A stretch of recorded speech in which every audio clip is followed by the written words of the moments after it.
안녕하세요. 이제는 이재명입니다.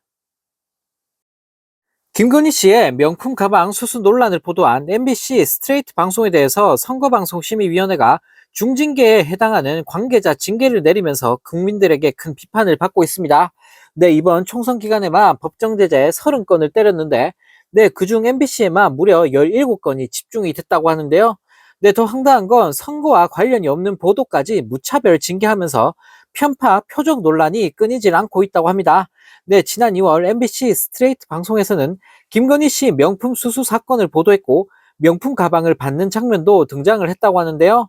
네, 그런데 너무나 황당하게도 22대 총선 선거방송심의위원회는 이 장면을 MBC가 정상 취재인 것처럼 왜곡했다는 민원이 들어왔다라며 징계에 착수했다고 합니다. 네, 국진당 추천위원들은 방송 시기부터 걸고 넘어지며 총선을 불과 45일 앞두고 대통령과 그 가족을 흠집내기 위한 의도라는 황당한 주장을 펼쳤다고 하는데요.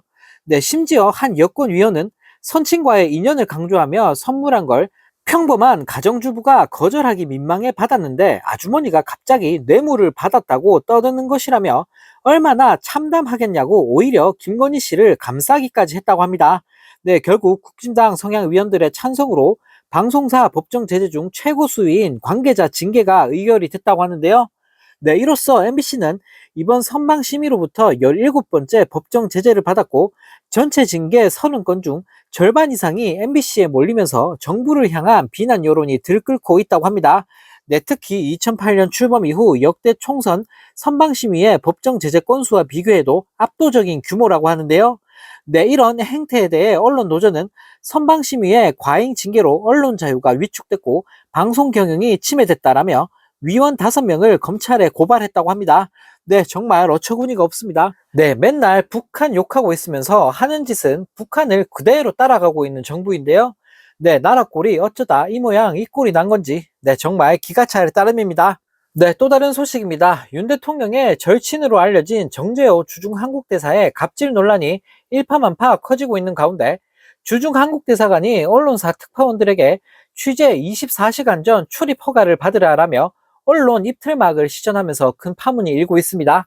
네, 특파원들은 정재호 주중대사의 대언론 갑질이라며 항의 성명을 냈다고 하는데요. 네, 대사관 취재를 위해서는 최소 24시간 전에 취재 목적 등을 적어 신청해야 되고, 네, 대사관은 이를 심사해 취재 허용 여부를 결정하겠다는 내용인데요. 네, 이에 베이징 특파원들은 30일 정재호 대사 대언론 갑질 멈춰라 라는 제목의 성명을 냈다고 합니다. 네, 대부분의 보도가 실시간으로 이뤄지는 최근의 언론 환경을 고려했을 때 24시간 이전 신청은 취재 원천 봉쇄 조치라며 특히 이번 통보는 지난달 말 한국 언론사들이 정재우 대사의 갑질 의혹을 보도한 이후 나왔다. 이는 불통을 넘어 언론 자유를 침해하고 국민의 알 권리를 심각하게 저해하는 행위와 다름없다고 비판했다고 하는데요. 네, 윤 대통령의 고교 동창인 정재우 대사는 지난달 초 갑질 의혹 등으로 신고를 당했고 현재 외교부 조사를 받고 있는데 네, 이런 상황에서 언론 취재를 일부러 틀어막고 있다는 비난이 폭발하고 있다고 합니다. 네, 정말 어이가 없습니다. 누가 윤 대통령 친구 아니랄까봐 언론 입틀막 하는 것도 쏙 빼닮은 두 사람인데요. 네, 역시 친구는 끼리끼리 어울린다는 말이 딱 맞는 것 같습니다. 네, 또 다른 소식입니다. 경찰이 총선을 앞두고 인천 광화군에서 국진당 의원들의 돈봉투 살포 의혹에 대해 강제 수사에 착수했다고 합니다. 네, 인천경찰청 반부패 경제범죄수사대는 지난 29일 공직선거법 위반 혐의로 인천시의회 A 의원과 국진당 은면협의회장 B씨에 대해 압수수색을 벌였다고 하는데요.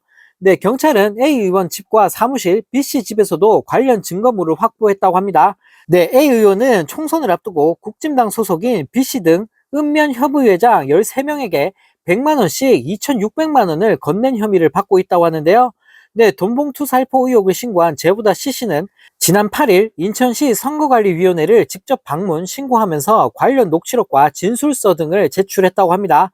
네, C씨는 지난 8일 강화에 사는 B씨와 점심을 먹는 도중 B씨가 선거운동 활동비로 돈봉투를 받았다고 얘기했다라며 B씨는 광화군 13개 읍면에 대해 2명의 지방의원들이 관리하고 있는데 이들이 13개 읍면 협의원장들에게 1인당 100만원씩 두 차례에 걸쳐 2,600만원을 살포했다고 말했다고 진술했다고 합니다. 네, 지금 시대가 어느 시대인데 국진당은 아직도 돈봉투를 뿌리고 있는 걸까요?